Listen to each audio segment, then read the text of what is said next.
কথা কি জানো তো, যেটা আমি প্রতি মুহূর্তে বুঝতে পারি যে জীবনে বৈচিত্র্যতার কোনো অভাব নেই। আজকে সকালে 10টার সময় থেকে বেরিয়েছিলাম, বাড়ি এসেছি 2টোর সময়, পাক্কা 4 ঘন্টা পরে। কথা হচ্ছে কি, এবার একটা পার্সেল আসার নাকি আজকের কথা আছে। মানে আমি জানতাম না, কিন্তু কী পার্সেল কী ব্যাপার কিছুই জানতাম না, কিন্তু আজকে আসবে।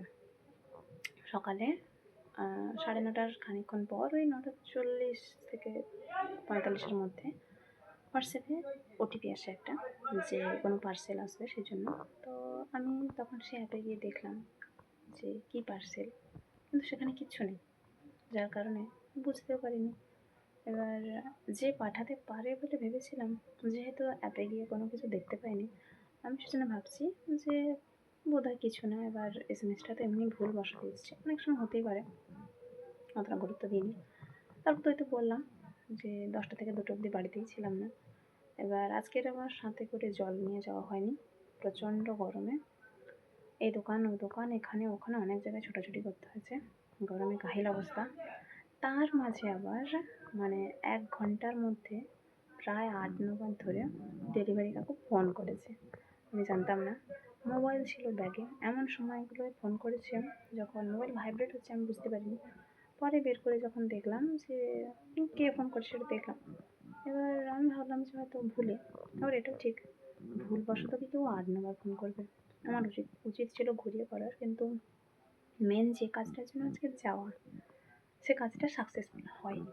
আদৌ হবে নাকি তাও আমি জানি না। একটু টেনশনে আছি, একটু না অনেকটাই টেনশনে আছি। সেই কারণে এসব কিছু মাথা থেকে বেরিয়ে গেছে, মাথায় আর নেই। তো যাই হোক, তারপর আবার কিছু কাজকর্ম মিটিয়ে যথারীতি বাড়ি এসেছি। বাড়ি এসে যখন দেখি ডেলিভারি কাকু এবার এমনি এসএমএস পাঠিয়েছে যে পার্সেল আছে বলে। আমি তখন ডাইরেক্ট বলে দিয়েছি যে আমার তো কোনো অর্ডার নেই, আমি কিছু অর্ডার করিনি। যে অর্ডার করতে পারে তাকে জিজ্ঞেস করছি কিছু অর্ডার দিয়েছিল না, সে কিন্তু সেটা বলেনি যে অর্ডার দিয়েছিল কি দেয়নি, এসেছে নাকি আসেনি সেটাই জিজ্ঞেস করছে। কী একটা অবস্থা! তখন আমি বুঝতে পারলাম যে বোধহয় কিছু অর্ডার দিয়েছে। এবার আমার এতে খুশি হওয়া উচিত নাকি দুঃখ পাওয়া উচিত আমি জানি না, কারণ কী জিনিসটা আসবে সেটাই জানার আমার প্রচণ্ড আগ্রহ, কিন্তু আমি এখনও অব্দি জানি না। এখন সন্ধ্যা হয়ে গেছে, সন্ধ্যা পেরিয়ে গেছে তাও জানি না। এবার কথা হচ্ছে কি, আবার যখন খাওয়া দাওয়া করে উঠি তখন আবার কাকু ফোন করেছিল। সেবার ফোনটা আমি রিসিভ করি। কাকু আমাকে তো একটু রাগ দেখিয়েছিল, যেহেতু আমি আগের এতগুলো কল রিসিভ করিনি সেই কারণে। তো তারপর কাকুর সাথে কিছুক্ষণ কথা বলে যেটা বুঝলাম যে কাকু আমাদের এখানে এখন নেই, সেই সময়টা ছিল না, তখন চলে গেছে অন্য একটা জায়গার অফিসে। এদিকে তো আজ আর আসবে না, আসবে আগামীকাল। সেজন্য আমাকে বললো একটু সময় করে ফোন করতে, যাতে আমি ওটা রিসিভ করতে পারি। আমাকে যেতে হবে বাড়ি থেকে অবশ্য কিছুটা।